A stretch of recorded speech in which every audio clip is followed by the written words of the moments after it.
Hi, welcome back to our channel. My name is Christoph. I'd like to make today a small explanation on what is an ICC. We have a lot of people telling us like, oh, I've got an international boat license.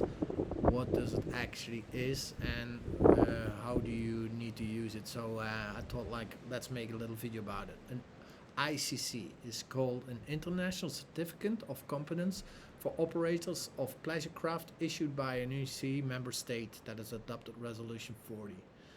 There's a lot of stuff, but I'll explain it step by step to you. What is it not? It is not an international boat license. It is only used for inland waters, but accepted for coastal waters. So that's very, very important for everybody to know. The UNECE stands for United Nations Economic Commission for Europe. The ICC itself is a certificate of competence that you have received a standard training theory X and a practical Y. I'll send you a link in below to the website of the UNECE where you can find all the training explanation. But on page 4 it states this. The applicant has to prove in an examination a sufficient knowledge of regulations concerning pleasure craft operation and nautical and technical knowledge required for safe navigation on inland waters and or coastal waters, and the ability to apply this knowledge in practice. So it's very important that you had theory and practical training. The ICC is not a license on itself. It's actually based on your national license. Although some countries, it might be mentioned on the country's national license. So for example, I sent you, here's a picture of a Belgium license, and on top you see that International Certificate of Competence is added to the Belgium national license. I'll give you another example, the Dutch license. On the Dutch license as well, on the top, it is mentioned the International Certificate of Competence for pleasure craft users. I'll show you another example. This is a UK RIA powerboat level 2 license. Now, this is a separate license, and in the next picture, you'll see that it's the ICC based on the powerboat level 2. So over there in the UK they have two separate licenses. One is the powerboat level 2, which is the national license, and the other one is the ICC itself. Why is the ICC required? Why was the need there to build a ICC license? Well, some countries did not accept another country's license, and that caused some problem. For example, a Belgian boater was crossing the river into Holland, and immediately he was in Dutch national territory, and he needed a Dutch license because the Dutch didn't know what training that Belgium had done. So the solution there was ICC, created just for inland waters but not for the sea. Now we have problem number 2. Some other countries have no license to go out on the sea.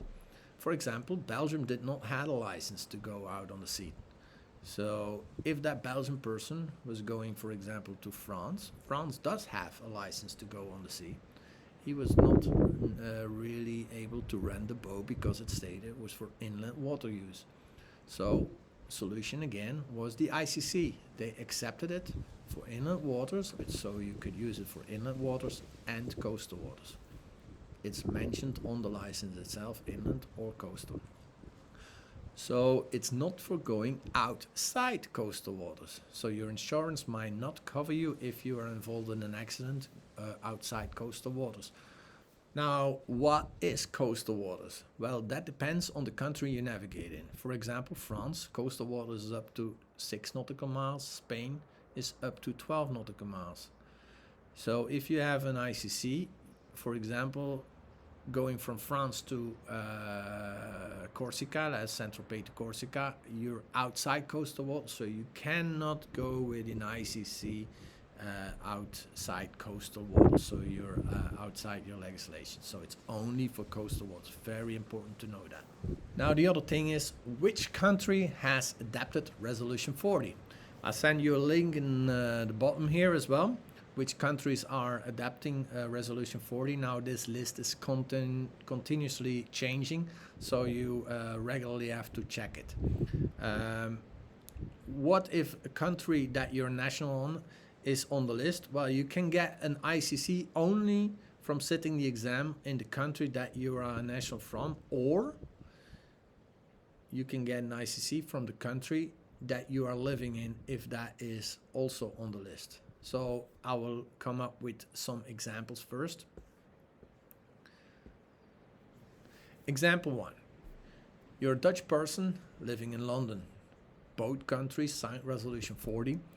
So you can get an ICC in Holland, or you can get an ICC in the UK, for example, with the RA, but you need to have proof that you live in the UK. Example 2. You're a Dutch person living in France. France has not accepted Resolution 40 since it's not in the list. So you can get an ICC only from Holland since France is not issuing ICCs. Example number 3. So example number 3, you're a French person. France has not accepted Resolution 40 since it's not in the list. So you can get an ICC from any country. So we know it's sometimes very confusing for people to understand, but I thought it was necessary to put some information on video about it on this topic. I hope this helps you some clarity on the subject. But last important note, very, very important. If you receive an ICC without any practical training, it is your responsibility that you understand the practical use of the boat. We have lots and lots of students that come to us like, oh, my husband had his boat license, but he can't drive a boat. Well, if you have an ICC, you need to make sure that you had practical training. It's your responsibility to get that practical training, not only for yourself and your family on board, but also for the fellow boaters on the water and their safety. So your insurance might claim back any damage or injury if you are a person that did not have the right training. So I believe it's not really worth taking that risk. All right, if you enjoyed this one, please don't forget to push the bell and the subscribe button, and I'll see you on the next one. Cheers.